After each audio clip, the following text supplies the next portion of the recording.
성도 여러분, 새로운 한 주간이 시작되는 월요일이 되었습니다. 이번 한 주간 동안도 큰 일이나 작은 일이나 모든 일에 우리 주님께 기도하면서 주님과 함께 걸어가는 복된 삶이 계속되기를 간절히 원합니다. 이번 주간에 우리가 함께 생각하고자 하는 주제는 믿음입니다. 우리들에게 있어서 가장 중요한 주제라고도 할 수 있죠. 그 중에서 오늘은 아벨의 믿음이라는 제목을 가지고 잠시 말씀을 생각해 보고자 합니다.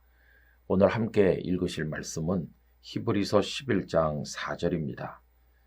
믿음으로 아벨은 가인보다 더 나은 제사를 하나님께 드림으로 의로운 자라 하시는 증거를 얻었으니 하나님이 그 예물에 대하여 증언하심이라. 그가 죽었으나 그 믿음으로써 지금도 말하느니라. 아멘. 여러분, 아벨은 좀 독특한 위치에 있다고 생각이 됩니다. 아담과 하와가 범죄한 이후에 하나님께서는 너희는 흙이니 흙으로 돌아가라 죽음을 말씀하셨는데, 성경에서 죽음을 제일 먼저 맞이한 사람이 아벨입니다. 그것도 그의 형 가인에 의해서 살해당하게 되었죠. 그런데 오늘 말씀은 좀 독특하게 말씀합니다. 그가 죽었으나 지금도 말하느니라. 분명히 아벨은 죽었는데 지금도 말한다고 하는 표현은 무엇을 의미하는 것일까요? 우선 첫째는 아벨이 죽음으로써 아벨이라는 존재가 사라진 것이 아니라 지금도 엄연히 존재하고 있다 하는 것을 보여줍니다.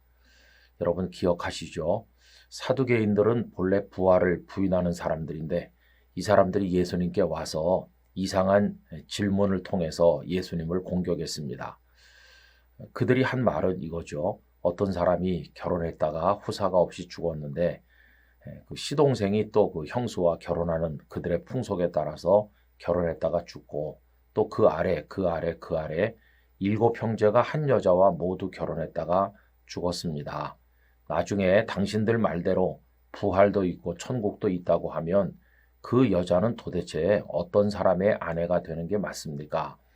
이런 황당한 이야기를 예수님께 하면서 부활도 내세도 없는 그들의 생각을 드러냈습니다. 그때 예수님의 대답이 대단히 중요하죠.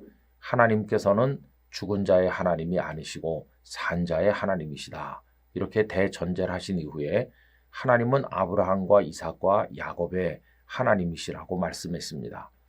여러분, 예수님께서 그 말씀을 하실 시점을 기준으로 볼 때 아브라함이나 이삭, 야곱은 벌써 오래오래 전에 죽은 분들 아닙니까? 그런데 하나님은 산 자의 하나님이시니까 이게 무슨 말이 되나요? 아브라함과 이삭과 야곱은 죽어서 없어진 존재가 아니라 지금 살아서 존재하고 있다는 겁니다. 성도가 죽으면 이 땅에서는 사라지는 것처럼 보이지만 엄연히 하나님 곁에 살아서 존재하고 있다는 것입니다. 이것은 영원한 생명의 역사를 우리들에게 보여주는 것이죠. 그러므로 아벨이 죽었지만 지금도 말한다는 것은 아벨이 하나님의 곁에 있다 하는 것을 우리에게 말해줍니다. 두 번째로 아벨이 죽었으나 지금도 말한다고 하는 것은 아벨은 오고 오는 모든 후세 사람들에게 하나님의 사람은 어떻게 하나님 앞에 나가는가 하는 것을 우리들에게 웅변적으로 표현해주고 있다는 것입니다. 여러분, 세상에는 100이면 100가지 종류의 인생이 있다고 말할 수 있습니다.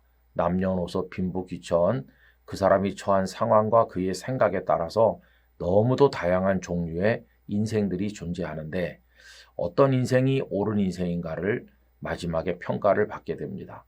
그런데 하나님께서 그 평가의 모든 기준이 되시는 것이고 하나님이 평가하시는 우리의 재판관이 되시는 겁니다. 하나님의 평가 기준은 세상의 평가 기준과는 다른 것이죠.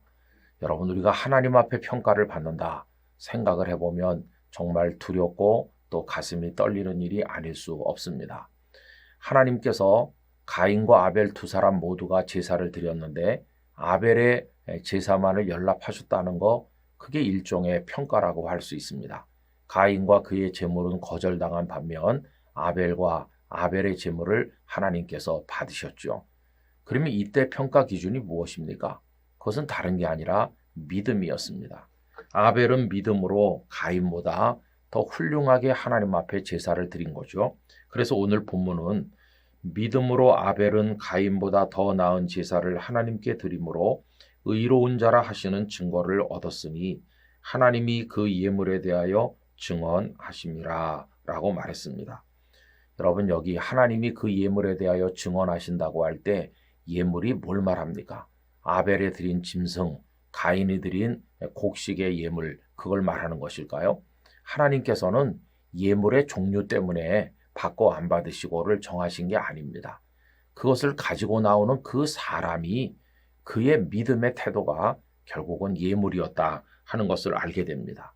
그러므로 여러분, 우리의 존재가 바로 예물이요. 하나님께서는 우리를 보시고 평가하시는 것입니다. 그러므로 이때의 믿음이라고 하는 것은 내가 믿습니다 라고 하는 입술의 고백이나 정말 그렇습니다 하는 내 마음의 동의, 그 정도를 말하는 게 아닙니다. 마음에서의 동의나 입술의 고백을 훨씬 넘어서서 우리의 존재 전체가 하나님 앞에 온전할 때 그게 믿음인 것입니다. 하나님께서 내 사랑하는 사람아 이리 오너라, 내가 너를 사랑한다 그러면서 우리를 받아주실 때 바로 그때 그게 우리 전 존재로 보여드리는 그게 믿음인 것이죠. 우리들은 입으로는 아멘 아멘 하고 또 마음으로는 옳소 옳소 하지만은 그러나 우리의 존재가 하나님께서 받으심직하지 못하면 그것은 믿음이 아니다라고 말할 수 있을 것입니다. 영상을 함께 하시는 모든 분들의 전 존재가 하나님이 받으실 만한, 끌어안으실 만한 아름다운 모습이 되고 그걸 품고 하나님께 나가는 우리의 모습이 곧 믿음이 될 수 있기를 원하는 것입니다. 그렇게 해서 아벨이 믿음으로써 하나님 앞에 있는데 우리도 그런 믿음으로 살아가게 되기를 간절히 소원합니다. 아버지 하나님, 아벨은 죽었으나 지금도 말하고 있으며 아벨은 참으로 하나님을 기쁘시게 하는 것이 어떤 믿음인가를 그의 삶을 통해 저희들에게 계속해서 말해주고 있습니다. 하나님, 저희들도 온전한 믿음으로 하나님 앞에 나가게 하시고 저희의 전 존재가 하나님이 받으시는 예물이 될 수 있도록 참 믿음의 삶을 허락해 주시옵소서. 예수님 이름으로 기도 올리옵나이다. 아멘.